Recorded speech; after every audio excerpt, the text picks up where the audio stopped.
자, 임산부 운동 생리학입니다. 운동 생리학은 임산부를 위한 운동 생리학이 역시 있는 건 아니에요. 그냥 우리가 임산부들에게 필요한 어떤 그 운동을 시킬 때 유산소 운동도 시키고 뭐 여러 가지 호흡도 시키고 많이 하잖아요. 근데 필라테스가 뭐 호흡에 대한 운동이나 호흡에 대한 평가 그리고 이제 뭐 그런 것들은 굉장히 잘 갖춰져 있는데 그렇게 해부학적인 부분에 대한 접근은 상당히 좀 많이 이제 진전이 많이 된 것 같아요. 근데 운동 생리학적인 부분에 대한 지식은 전혀 없고 오히려 이제 교육을 많이 안 하죠. 지도자 과정의 어떤 커리큘럼을 대부분 협회 걸 제가 이제 이렇게 봐도 운동 생리학은 거의 없어요. 대부분 그냥 해부학이고 그다음에 이제 뭐 매트 동작들, 뭐 기구 동작들 이런 거 이제 위주로 가잖아요. 근데 여러분들 생각해 보십시오. 운동 생리학은 그냥 트레이너들이 해야 되는 어떤 영역이 아니고요. 몸에, 그러니까 인체에 운동이라는 것을 부여하는 사람이 어떻게 이 운동이 반응을 하는지 그것들을 이해하는 게 이제 운동 생리학이에요. 운동 생리학을 잘 이해하는 것들이 굉장히 중요합니다. 이런 학문에 대한 기초 베이스가 없기 때문에 고객에게 발생하는 그런 우발적인 어떤 사건들이나 어떤 상황들이 제대로 해석이 되지 않고 또 다른 이제 문제가 있는지 이제 불안을 스스로 이제 강사들이 느낄 수밖에 없는 거죠. 사실은 이제 대부분은 이런 운동 생리학적인 어떤 부분에서 생리적 대사나 어떤 영양적인 부분이나 이런 것들이 전부 다 확장되는 부분이라고 생각을 하시면 될 것 같아요. 그래서 조금 근본적인 내용을 다룰 건데 좀 완전 운동 생리학 시간은 아니라서 제가 심플하게 설명을 드리고 넘어가도록 하겠습니다. 먼저 이제 에너지 대사입니다. 에너지 대사는 여러분들 그 알고 계시죠? 우리가 운동을 할 때 이렇게 얘기하죠. 무산소 운동이냐, 유산소 운동이냐 이렇게 얘기하잖아요. 근데 필라테스는 이 두 가지에 다 해당한다라고 볼 수는 없어요. 물론 이제 필라테스 동작에서도 부하가 크거나 이러면 무산소성 운동이라고 볼 수 있고 부하가 낮으면 유산소성 대사를 더 많이 하겠죠. 그래서 무산소 시스템이냐, 유산소 시스템이냐 이렇게 말하는 거는 이 운동이 어, 고객으로 하여금 어느 정도의 부하를 전달하느냐 그건 이제 상대적이죠. 똑같은 부하를 줘도 누군가에겐 굉장히 쉽고 누군가에겐 굉장히 어렵잖아요. 그 어렵다는 소리는 내가 유산소적으로 그냥 지방 에너지를 많이 활용하는 게 아니라 폭발적으로 강한 힘을 쓸 수밖에 없는 그런 무산소적 대사를 할 수밖에 없는 체력을 하고 있다는 소리예요. 그래서 개인의 체력에 따라서 똑같은 운동이라도 무산소성 시스템을 더 활성화시키고 탄수화물 사용을 더 많이 할 수도 있고요. 누구는 똑같은 운동인데 굉장히 비교적 쉽게 느껴서 쉽게 그냥 하는 거죠. 그래서 지방 대사를 많이 하는 어떤 사람들이 있을 겁니다.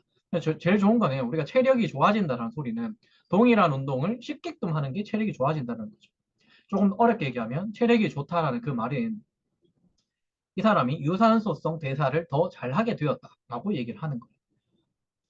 헬스를 하면 무산소다. 필라테스는 유산소다. 달리기는 유산소다. 이게 아닙니다.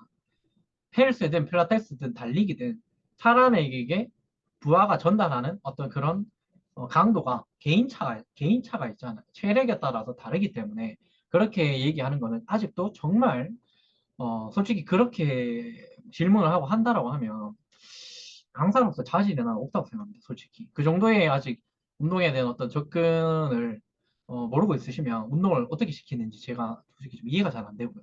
혹시나 이제 아직도 그런 것들이 혼란스럽다고 하면 이런 시간을 통해서 이런 것들을 많이 좀 바로잡고 운동을 시키시면 좋을 것 같습니다. 그래서 이제 무산소 시스템은 두 가지가 있어요. 첫 번째, 두 번째. 그리고 유산소 시스템은 또 유산소 과정을 그냥 유산소 시스템이라고 하죠. 코리사이클이 아니라 크랩스 사이클이라고도 하고요. 어쨌든 이런 애들이 대사가 일어나는 어떤 디테일한 과정들을 상세하게 설명하는 것들을 우리가 운동생리학을 공부를 하면 이걸 볼 수가 있습니다.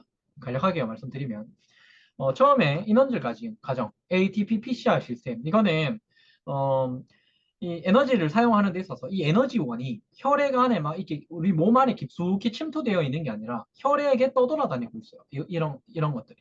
그래서 얘들이 ATP라는 게 우리가 말하는 에너지거든요. 에너지원이 곧 ATP예요. 우리는 그걸 쉽게 그냥 에너지라고 얘기하잖아요. 근데 생리학에서는 이걸 ATP라고 하고 이거는 아데노신이라는 것과 포스페이트라는 인산이 세 개죠. 하나, 두 개, 세 개. 세 개가 결합이 되면 이걸 ATP라고 합니다. 이때 이게 에너지이기 때문에 이걸 사용할 수 있는 거죠. 그러면 ATP가 그러니까 이거 T가 인산의 개수를 얘기하는 겁니다. 트라이라는 뜻. 이거는 인산이 두 개죠. 그러면 듀얼이라는 말을 듀얼. 우리가 두 개를 얘기할 때 듀얼이라고 하잖아요. 이거는 ADP예요. ADP는 에너지원이 아니에요. ATP가 아니기 때문에. 그럼 여기서 인산이 하나가 더 들어와야 ATP가 되는 거거든요. 그래서 이렇게 크레아틴 인산이라는 C와 P가 결합되어 있는 형태가 분해가 되면 이 분해되는 에너지에서 얘들을 합성을 시킵니다. 그러면 이게 ATP가 되고 이 ATP가 또다시 분해가 되거든요. 그 분해되는 에너지에 의해서 또 얘를 분해시킬 수 있어요. 이것도 이제 분해하려면 에너지가 필요하니까. 이런 식으로 해서 사이클이 돌아가는 게 ATP PCR 시스템이거든요. 조금 쉽게 얘기하면 우리가 이제 그 휴대폰 있잖아, 스마트폰 있으면 배터리가 없으면 충전을 해야 되죠. 근데 우리가 보조 배터리를 들고 있으면 얘가 이제 방전이 되더라도 이만큼 쓸 수가 있죠. 근데 이것도 보조 배터리가 용량이 있는 만큼만 버텨낼 수 있잖아요. 이게 ATP PCR입니다.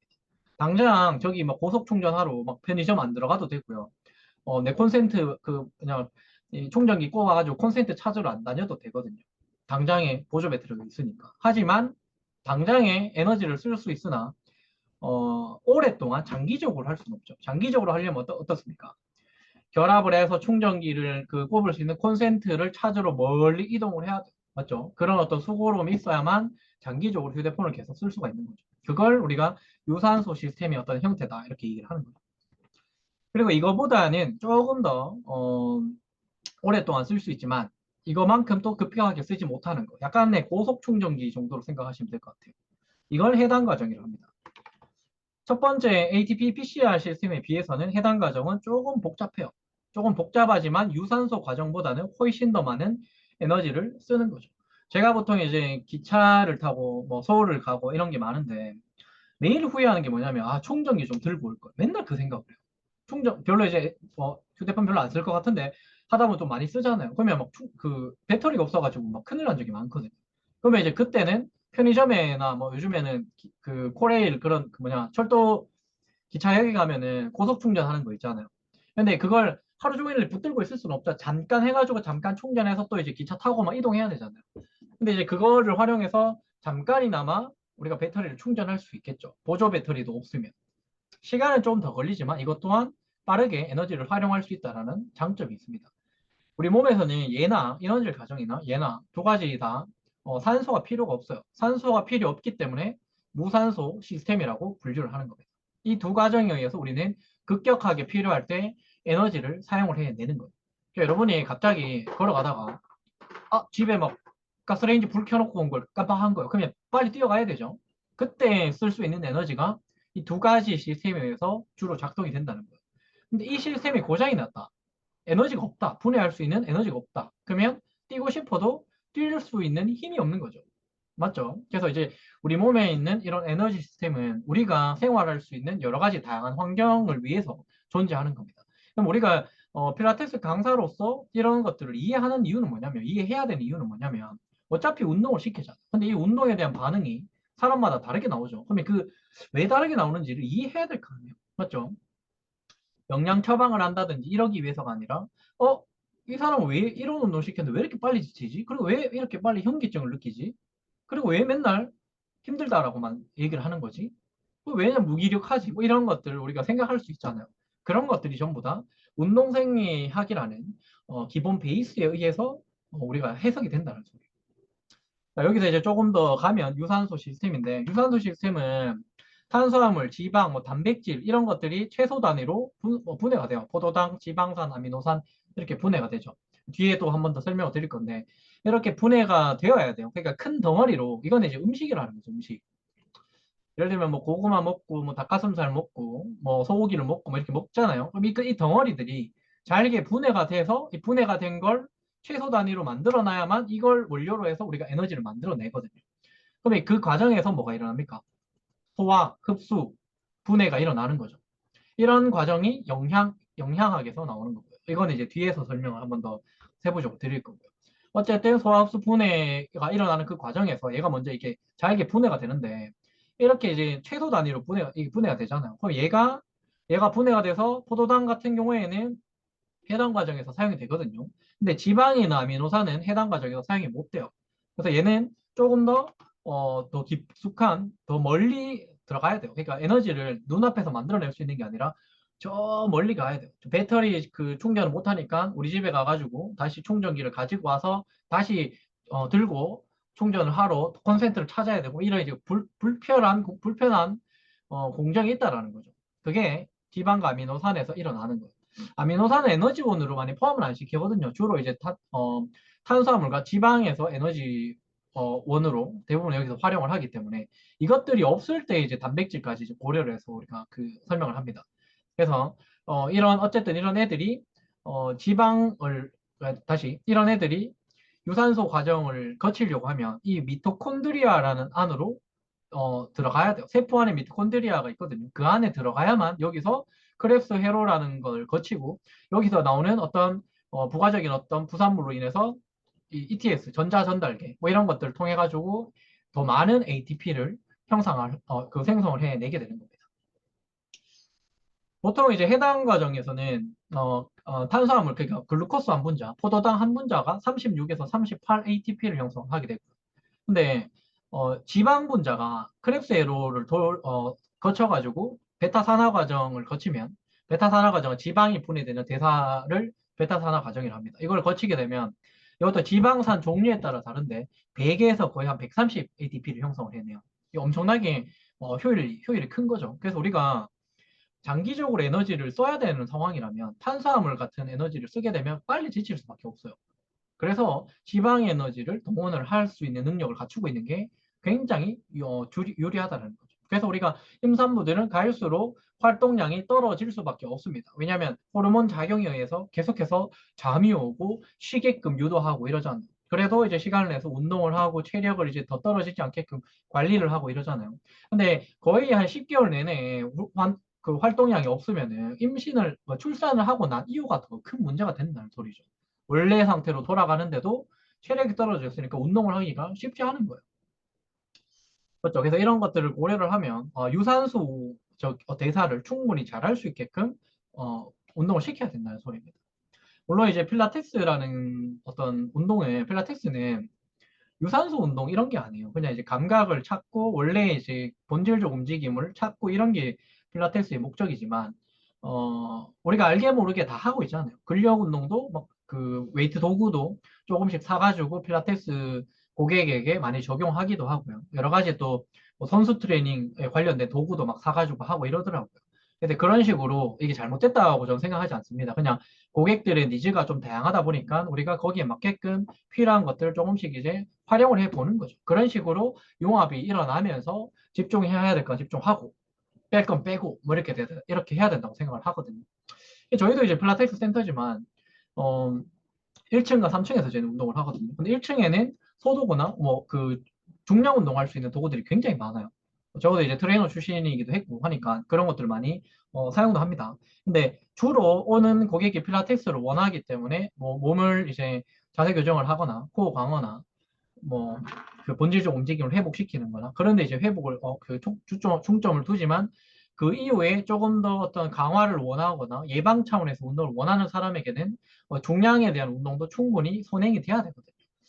그래서 근데 거기서 만약에 뭐 자기는 이제 바디를 더 막 이렇게 이쁘게 만들고 싶다라고 하면 도구가 없잖아요, 우리가. 웨이트 기구가 이제 헬스장만큼 없죠. 그럴 때는 이제 우리가 할 수 있는 건 여기까지다. 그러면 이제 네가 만약에 이런 것까지 원한다라고 하면 헬스장 가서 운동을 해라. 이렇게 권합니다. 그래서 헬스장에서 어떤 헬스장 가면 될지 연계도 시켜주고 막 하거든요. 어쨌든 우리가 집중해야 되는 영역은 필라테스를 하는 거예요. 맞죠? 그래서 짬뽕이 돼가지고 이것저것 난 다 할 수 있습니다. 이게 아니에요. 할 수는 있지만 나는 이거에 집중을 한다라는 걸 고객에게 계속 알려준다라는 소리입니다. 어쨌든 그런 것들 또한 이런 에너지 시스템을 잘 이해를 해야 시킬 수 있는 부분이고요. 자, 그럼 이거 보십시오. 운동을 했을 때 보세요. 에너지 능률이 0에서 100%. X축은 시간이고, Y축은 에너지 시스템의 능률을 얘기를 하는 겁니다. 그러면, 자, 이거 볼까요? ATP PCR 시스템, 해당 과정, 유산소 대사, 이렇게 있죠. 그러면 처음에 운동을 하기 시작했던 시작점에서 운동이 지속되는 어떤 그런 시간을 얘기를 하는 거죠. 처음에는 보세요. 해당 과정에 대한 비율이 엄청 높아요. 근데 한 10초가 지나가면서는 해당 과정의 비율이 급격히 떨어지기 시작하고 대신에 시간이 증가되면서 해당 과정은 올라오고 있었죠. 그래서 이제 ATP PCR 시스템이 이 활성화가 떨어졌을 때, 활성화가 아니라 이제 에너지 고갈이 다 됐을 때는 그 대신 해당 과정이 사용이 되는 거예요. 근데 해당 과정도 어느 정도 지속이 되죠. 한 2분까지 지속이 되다가 얘도 에너지가 고갈이 되니까 여기서 더 이상 에너지를 활용을 못 해내는 거예요. 자, 쉽게 생각해서 보조 배터리도 다 썼고 고속 충전기도 다 썼어요. 그러면 이제 뭐 해야 됩니까? 남은 거는 배터리 충전기를 사가지고 이제 꽂아야 되죠, 콘센트에. 근데 시간이 좀 걸린다 그랬죠. 그럼 얘는 점진적으로 사용 능률이 증가되다가 해당 과정이 떨어지기 시작하는 그 시점을 기점으로 2분이 지나고 한 3분 이후부터 점점 증가가 됩니다. 맞죠? 이런 식으로 내 몸에 있는 에너지 시스템이 조화롭게끔 사용된다는 소리예요. 이거는 하나의 예입니다. 하나의 예. 지속적으로 계속해서 에너지를 사용한다 하는 어떤 가정하에 이렇게 사용되는 거예요.